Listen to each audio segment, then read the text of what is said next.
अस्सलाम वालेकुम ji. Fundamental of physics Halliday Resnick Walker का 10th एडिशन है। चैप्टर 15 चल रहा है। ऑसिलेशन का प्रॉब्लम 34 है। वो कहता है ब्लॉक 2 है जो आपके पास 2 केजी का है। ठीक है, ऑसिलेट करेगा एसएचएम में। पीरियड उसका 20 मिलीसेकंड होगा। ब्लॉक की पोजीशन आपको एक इक्वेशन की सूरत में दे दी गई है। फिर दूसरी बात करता है ब्लॉक 1 की, जिसका मास 4 केजी है। टू ब्लॉक 2 की जानिब जा रहा है। वेलोसिटी उसकी 6 मीटर पर सेकंड है। इन इलास्टिक कोलिजन करता है कितनी देर में? 5 मिली सेकंड में। अब ये 5 मिली सेकंड कोलिजन का है यानी, और उसका टाइम पीरियड कितना है? 20 मिली सेकंड। तो कोलिजन टाइम मोशन से इंतहाई कम है, तो हम एम्पलीट्यूड मांग रहा है हमसे। अब पहले हम हमें जो इक्वेशन दी गई है इससे कोई डाटा निकालते हैं ब्लॉक 2 की। तो ब्लॉक 2 की जो इक्वेशन है वो मैंने लिख दी है। तो ओमेगा की जगह हम इसे स्टैंडर्ड इक्वेशन के साथ कंपेयर करेंगे। तो एक्स एम की जगह क्या आ रहा है? 1 सेंटीमीटर, तो वो मैंने लिख दिया। ओमेगा की जगह क्या आ रहा है? 2 पाई बाई टी। बाकी तो वही है, साथ में फाई की जगह पाई बाई 2 आ रहा है। तो मैं क्या करता हूँ, इसमें वैल्यूज प्लेस करके कंपैरिजन कर लेता हूँ।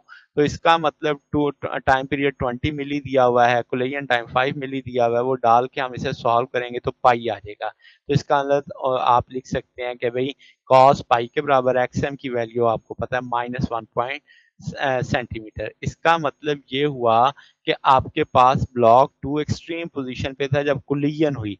एक्सट्रीम पोजीशन पे तो वेलोसिटी कितनी होती है, स्पीड कितनी होती है? जीरो होती है। तो इसका मतलब जब मैं सॉल्व करूंगा तो मैं ब्लॉक 2 की इनिशियल वेलोसिटी जीरो कंसीडर करूंगा, क्योंकि वो अपनी एक्सट्रीम पोजीशन पे ऑसिलेशन पे। ठीक हो गया। फिर अब आप कोलिजन के बाद क्या होगा? कोलिजन चूंकि उसने खुद कह दिया कि कंप्लीटली कौन सी है, इन इलास्टिक है, सॉरी यहाँ पे हम इन इलास्टिक लिख देते हैं कि भाई कोलिजन आपकी कंप्लीटली क्या है? इन इलास्टिक है।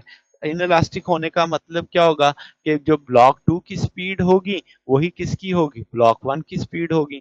तो अब आपके पास इम्पैक्ट के बाद ब्लॉक 1 और ब्लॉक 2 चूंकि स्टिक कर गए एक दूसरे के साथ, तो अब हम कह सकते हैं कि भाई कंजर्वेशन ऑफ मोमेंटम को लेके अब m2 की इब्तदाई वेलोसिटी तो जीरो कंसीडर कर ली है। यहाँ से मुश्तरका वेलोसिटी निकल आएगी 4 मीटर पर सेकंड। इस टूल को लेके इस्तेमाल कर लेंगे। टोटल मास भी पता है, छोटे वाले का मास, ब्लॉक 1 का मास भी पता है।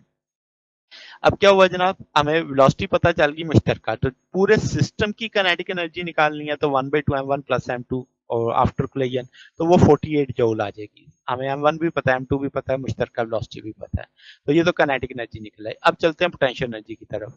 पोटेंशियल एनर्जी निकालने के लिए पहले हम टाइम पीरियड देख लेते हैं। 2 पाई बाई m/k। यहाँ से k सब हमें चाहिए ना पोटेंशियल एनर्जी में, तो k रिक्वायर्ड करने के लिए दोनों साइडों का स्क्वायर कर लेंगे, k को एक तरफ कर लेंगे।